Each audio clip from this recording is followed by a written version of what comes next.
Hello, my name is Austin Habish, the founder of Think Catholic, and you're listening to the Summa podcast, where we study St. Thomas Aquinas' Summa Theologiae in a way simple and insightful for anyone to understand. The Summa podcast is brought to you by Think Catholic. Taking 2 questions of the Summa a day, we'll seek to summarize St. Thomas's responses, discovering the brilliance of Aquinas and his Catholic faith. This is day 8. So let's get started. We're covering today questions 13 and 14 of the Prima Pars, which is the names of God and God's knowledge. The translation that I always use in these podcasts is the Second and Revised Edition, translated by the Fathers of the English Dominican province. So let's get started. Now, both of these questions are quite extensive in articles, so to keep them within our usual time limit, we will have to be succinct wherever possible and elaborative whenever necessary. Aquinas begins with the following introduction. Having considered how we know God, we now turn to consider how we speak of him. The first article, can God be named by us? Now, what are words? Setting aside personal names for the moment, concrete names, as Aquinas would say, we use words as a man-made sign to allow us to think about deeper notions and natures, the essence of things. So I use the word dog as a man-made sign for me to think about the very real and objective nature of dogs, which resides in my intellect as a concept. If someone speaks Arabic, the word they may use to think about dogs is kelb. That's Arabic for dog. The sign he and I use to think about dogs is different, but what we are thinking about is the same, namely, what dogs are, the universal nature. So can we use a word or sign for God, even though in this life, again, we don't see his essence or understand his essence? Aquinas says we can name God not like we normally name things which we understand, but by a way of acknowledging those things we can know of him from creation, such as names that denote him as creation's cause or as possessing preeminently whatever perfection we do happen to find down here, and then lacking whatever is imperfect within creation. Are any names applied to God predicated of him substantially, meaning how he actually is in himself? Yes, albeit when we call God good, it's because we see good in creation, and then using that same word move to describe God, who transcends all category and definition. As the Lateran Council wrote, between creator and creature, there can be noted no similarity so great that a greater dissimilarity cannot be seen between them. Still, when we say God is good, we do actually say something that is true of him, just imperfectly, as Aquinas describes. So when we say God is good, the meaning is whatever good we attribute to creatures pre-exists in God and in a more excellent and higher way. Can any name be applied to God in its literal sense? When it says in Psalm 18, God is a rock, this is not a literal name for God, but a metaphorical one. God is not material. It is meant possibly simply to convey his immutability. But we can describe God literally, not in a way that captures what he is in himself, but is still literally true of him, as known by his effects, for example, to say God is good, or being, or living. The next article asks whether all these terms are synonymous. Are these descriptions of God actually redundant, the same? Because as we saw in previous episodes, being, goodness, unity are in reality the same. And as the Catechism states, everything in God is one, where there is no opposition of relationship, referring there to the relationships of the Trinity. Aquinas says synonymous terms are manifestly redundant, in a way that these terms we apply to God are not. To say that something is a good being does not convey the same redundancy as the statement an unmarried man, bachelor, does. God's goodness, his knowledge, his being, his power may all be one simple thing in God, but in us, when we think about them, they are not synonymous terms. Aquinas concludes, therefore, although the names applied to God signify one thing, still because they signify that under many and different aspects, they are not synonymous. Whether what is said of God and of creatures is univocally predicated of them. Univocally meaning, do we use the term to mean the exact same thing when describing various things. When I say you are human and I am human, I am predicating humanity of both of us in the same way. When we say that a cup of coffee is good and God is good, the term good, is it meant in the exact same way when referring to God and the coffee? We have to say no. We call God good by analogy. Analogy meaning a mode of predication in which we find both similarity and dissimilarity. No need to be intimidated by the word predication there. Think of it as meaning simply that which is found in the predicate of a sentence. So when we say God is good and coffee is good, we are using the term good here, not univocally, but analogously. We are saying the goodness of God and the good in created things is not exactly the same, not completely different. There is some similarity, but also some great dissimilarity, aka an analogy between them. For time's sake, the next two articles will convey that, first, when we call God good, that term applies primarily to God and then to creatures, because even though we use the term analogously from what we find in creatures, what it is meant to signify or point to is essentially in God, where it is in creatures only by participation, and that names such as Lord are not from eternity, but come to be in time with the existence of creatures, because of the new relationship with creatures, which, however, does not change God, because that real relation is in the creatures. Just like if you walk around your house to the backyard, you are now related to the house differently, being on a different side of it, but that's because you have changed, not because the house has changed. Article 8 is the word God, theos, in Greek, a name of his nature. Well, where does this word come from? St. John Damascene says, we take the name theos, or God, from a Greek word similar to it, which means to take care of. It is a name used to describe his nature, in the sense that for most things, we go from their visible actions to then discover their non-visible essence or nature. How do you know what a fish is? Well, you have to watch it in action, in its natural environment. What does it do? It leads you to understand what kind of thing it is. In this way, Aquinas says beautifully, the name God is imposed from his universal providence over all things, since all who speak of God intend to name God as exercising providence over all. Hence Dionysius says, the deity watches over all with perfect providence and goodness. Taken from his operation, this name God is imposed to signify the divine nature. Next article, whether this name God is communicable, meaning can other things be called God? Can the name be shared by multiple diverse things? History shows that it can. The sun has been called God, various carved idols, and who knows what else. According to people's opinions, the answer to this question is yes, the name is communicable. But according to the reality of things, the answer is no. There is only God, entirely simple and unique. No other thing is essentially God but God. The next article will in brief affirm in a more descriptive way the analogous use of the word God. First, that between becoming godlike and calling idols God and the true God, that there is a similarity, dissimilarity among those various uses. So moving to the next article, which is especially intriguing, is the name He Who Is the most proper name for God? Well, it seems He Who Is a name like my name is Austin. But I am not my nature, humanity, which is why my name is not humanity, but the name of a particular instance of humanity, which is Austin. But God is not particular anything. If you remember our discussion on God's simplicity, he transcends all categories. God is Godhead. He is his nature. So how could he have what seems like the name of an individual when he is not an individual being, but being itself? Here is Aquinas with a resolution betraying a bashful reverence, in my opinion, he writes. As regards the object intended by the name, this name God is more proper, as it is imposed to signify the divine nature.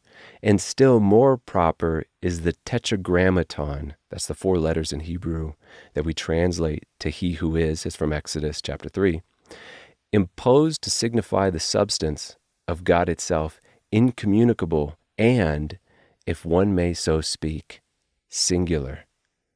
And if one may so speak singular, that betrays a beautiful childlike piety. And Aquinas, so what can we say about the name He Who Is for God? Well, it's an apt description, and for three reasons. First, it points to God's uniqueness, not as a particular kind of being, but being itself. Second, its universality, or the encompassingness of that name to what God actually is, as opposed to names such as Almighty, which seems to specify or illustrate a particular fact about God, instead of the totality of God in the words of St. John Damascene. He Who Is the principle of all names applied to God for comprehending all in itself. It contains existence itself as an infinite and indeterminate sea of substance. Now, by any other name, some mode of substance is determined, whereas this name, He Who Is, determines no mode of being, but is indeterminate to all, and therefore it denominates the infinite ocean of substance. Third, because it signifies the present, with the present tense, which highlights God's immutable, timeless nature. Then our very last article of this question regarding naming God, Article 12, whether affirmative propositions can be formed about God.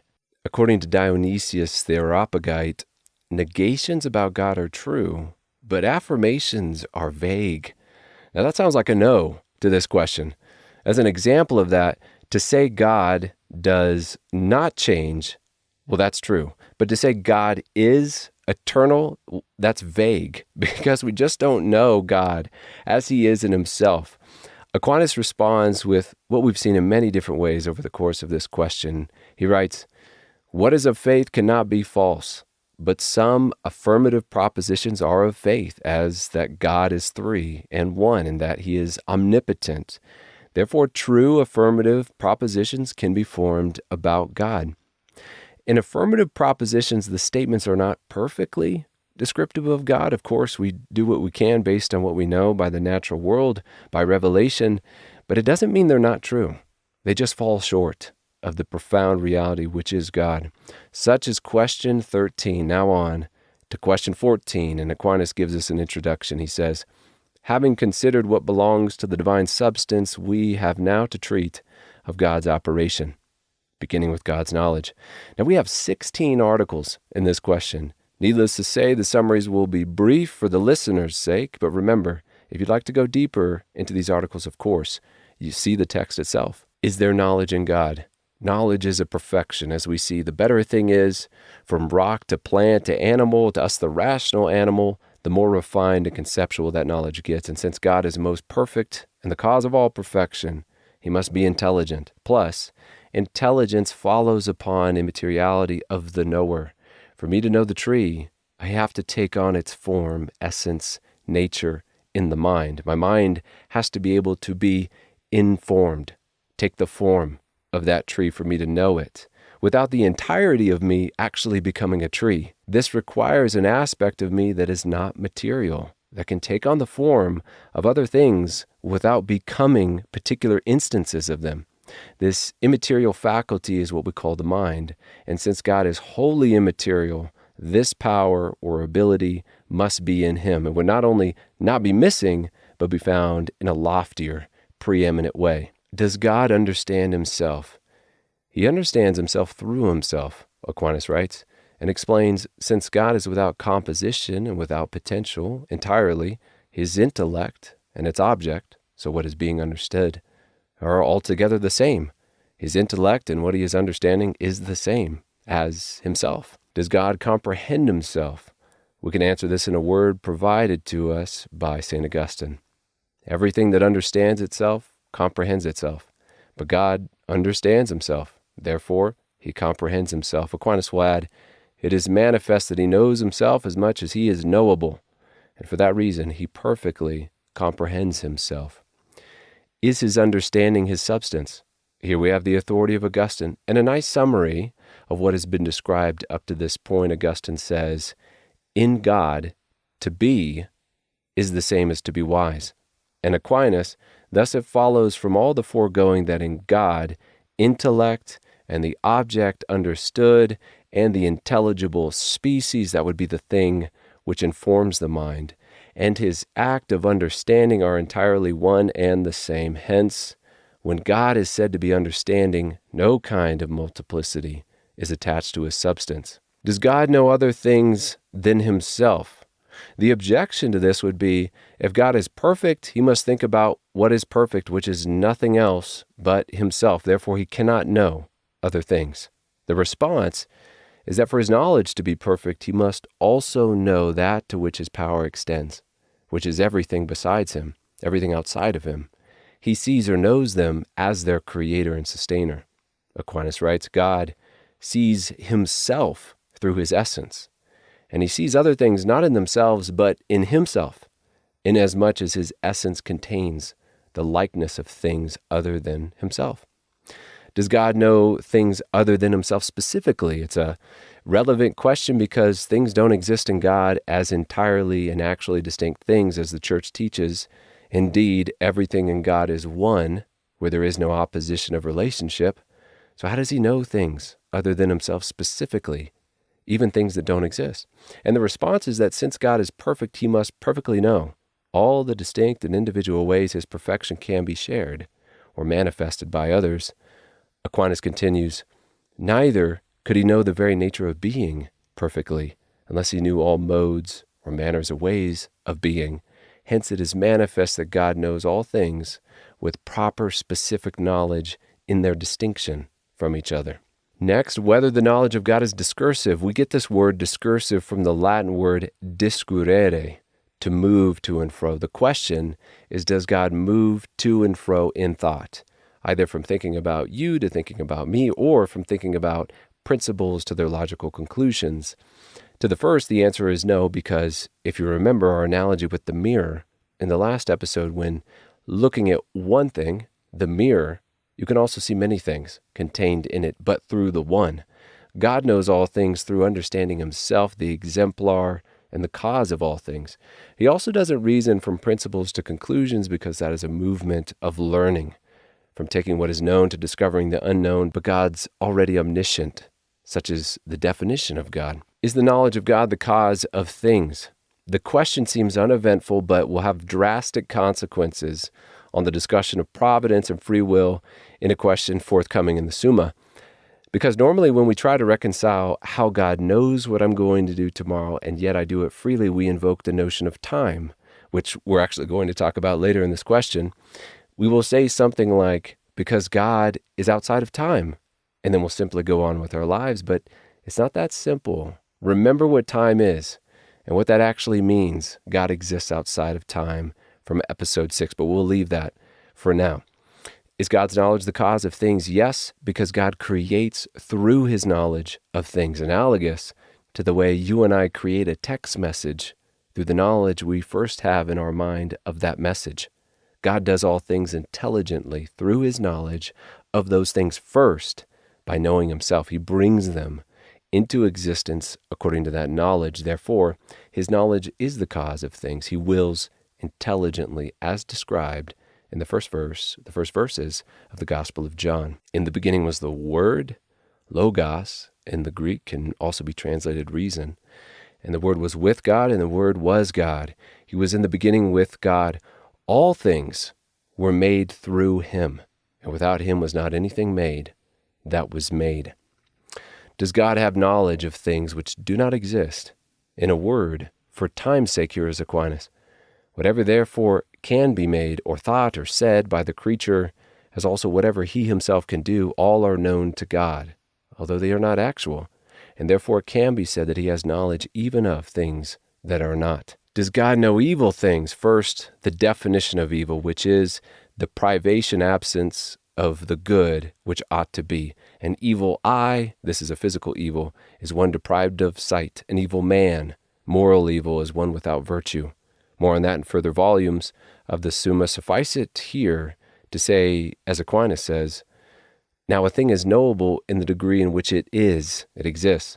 Hence, since this is the essence of evil, that it is the privation of good, by the fact that God knows good things, he knows evil things also, as by light is known darkness. Darkness is where the light isn't. You know darkness by lighting a candle in a dark cave and then noticing where that light isn't. Does God know singular things? Does God know you and I? Even we know singular things, but not by the intellect alone, which is informed by the general nature of things, but with the intellect combined with our senses. But God does not have a body in which to house the senses, so how does he know us material and particular things? Aquinas responds, since God is the cause of things by his knowledge. As stated above, his knowledge extends as far as his causality extends, not only to forms, so that's your essences, your natures, which are the source of universality, but also to matter. And then as an aside on how we know things, intellect and sense, he writes, although by one faculty, the mind, we know the universal and immaterial, and by another, sense, we know singular and material things, nevertheless, God knows both by his intellect. Whether God can know infinite things, for time's sake, here's Augustine. Although we cannot number the infinite, nevertheless, it can be comprehended by him whose knowledge has no bounds. Does God know future contingent things? Contingent here meaning not necessary like 2 + 2 = 4 is necessary, or in the way that inanimate objects move determined by their nature and circumstances. Contingent things are like us, that freely choose what we will do tomorrow. Does God know what we're going to do tomorrow? Well, he does. In this article, it's described because he is not within time, is the response given here.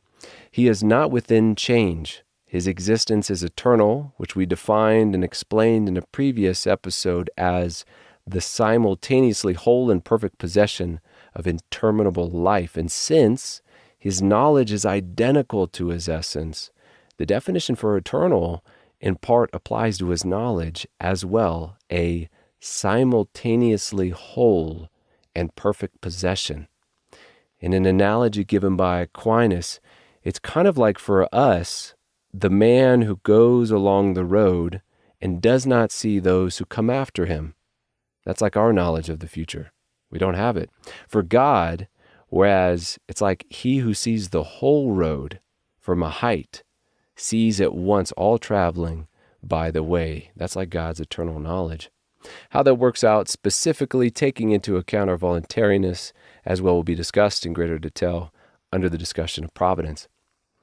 Does God know propositions, such as an angel is not corporeal? A proposition is sometimes defined as a declarative statement that is either true or false. What's at issue here is that a proposition is a judgment, which involves a composition or a division, a putting together of the subject and predicate along with an is or an is not to connect them.